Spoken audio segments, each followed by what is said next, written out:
Hello friends, मैं आपकी दोस्त कहानिकार सुधा सिंह आज आप लोगों के लिए एक नई रचना लेकर आई हूँ जिसके लेखक है श्री निरंजन धुलेकर सर।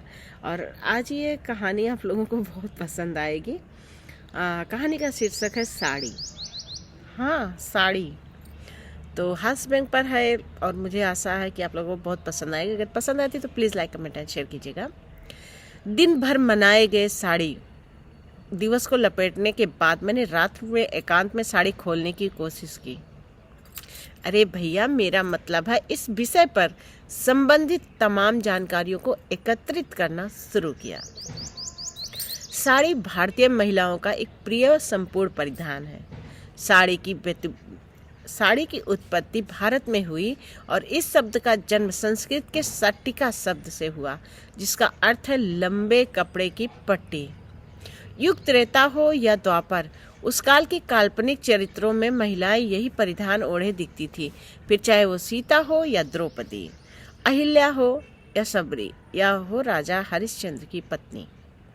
साड़ी भारत के हर कोने में पहनी जाती है और अपने अपने विशिष्ट तरीके से, जैसे कि मणिपुर की ट्रेडिशनल अलग शैली होती है और महाराष्ट्र की पारंपरिक नौवारी बिल्कुल अलग। साड़ी के डिज़ाइन व रंग देखकर आप तुरंत उस राज्य का पता लगा सकते हैं जहां यह प्रचलन में है। केरल प्रदेश के सफ़ेद पर गोल्डन बॉर्डर तो बंगाल की सफ़ेद पर लाल, राजस्थान की रंग बिरंगी साड़ियाँ तो महाराष्ट्र की डार्क कलर की, और 9 गज की साड़ियाँ जिसे कहते हैं लुंगड़, महाराष्ट्र में जो कि पहनी जाती हैं। साड़ी की सबसे बड़ी खासियत ये होती है कि इसमें ना तो कोई बटन होता है और ना ही कोई नारा। सबसे बड़ी बात यह है कि उम्र भर आप इसे पहन सकते हैं। इसके मूलतः 2 प्रकार देखे गए, सीधा पल्लू और उल्टा पल्लू। कौन कौन पहनता है प्लीज़ कमेंट में ज़रूर बताइएगा। उल्टा हो या सीधा, पति को बांधे रखने में सदैव एक जैसा ही दक्ष पाया गया है। आंचल या पल्लू को सर पर खींचकर ओढ़कर घूंघट जैसी प्रथा का काम भी इसी से चलता रहा है। घूंघट के अंदर से बाहर की सारी हरकतें दिखाई और सुनाई पड़ती है।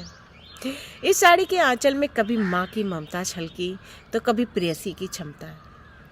सिर्फ यही परिधान है जो भावनात्मक रूप से स्त्री के मन में भी लिपटा रहता है, क्योंकि यही एक ऐसा परिधान है जो पीढ़ी दर पीढ़ी यथावत बना रहा, क्योंकि ये होता है फ्री साइज आदि आदि इत्यादि। अब आगे, मायके से प्यार से लाई या ससुराल से पकड़ाई या थमाई गई साड़ी में भारी भावनात्मक भेदभाव पाए जाते हैं कि उसी तरह से साड़ी किसने दी ये भी बहुत महत्व रखता है। ननद भौजाई दोनों समधनों, सास बहू, जेठानी, देवरानी आदि की साड़ियों में अक्सर खींचातानी देखी गई है। बिला वजह लपेटे में आते रहे हैं पतिदेव या ससुर जी।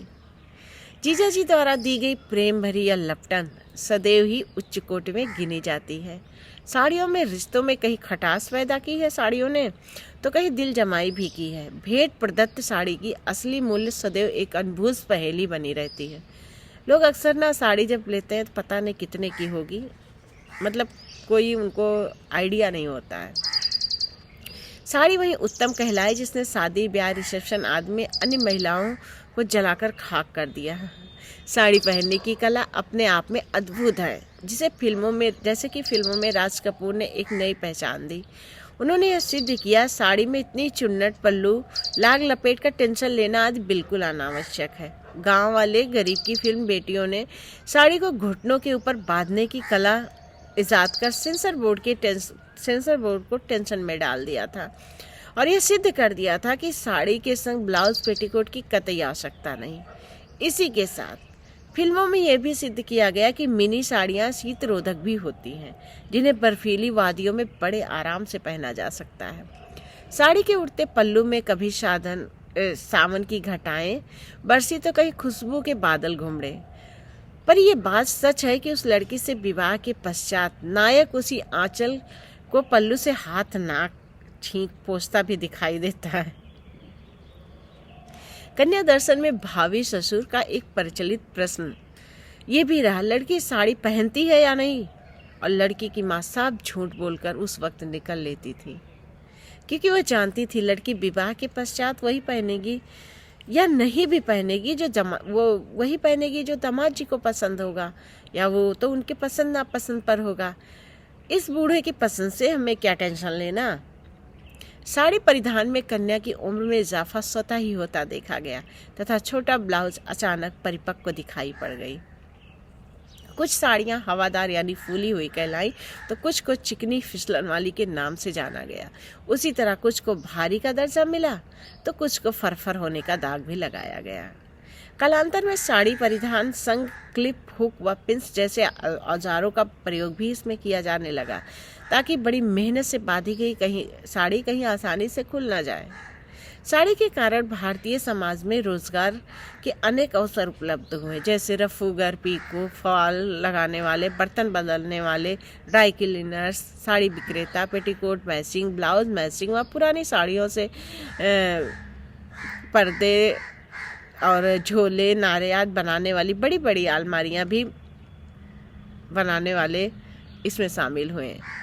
इस एक परिधान मात्र ने भारत में नारी शक्ति की फिल्मों, पार्टियों में या पब्लिक गैदरिंग्स में ब्रांडेड करने की परंपरा डालकर नए आयाम जोड़ दिए, जैसे लता दीदी स्टाइल, ममता दीदी स्टाइल, जयललिता स्टाइल, जयाललिता स्टाइल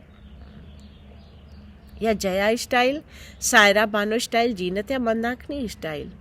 सच बात इतनी सी है कि साड़ी का पारंपरिक व सांस्कृतिक इतिहास कुछ भी रहा हो, पर यह एक अटल सत्य है कि इसी साड़ी ने विभिन्न प्रदेशों में महिलाओं के नित्य बदलते बेडोल और सुडोल भूगोल की गरिमा की सदैव रक्षा की है।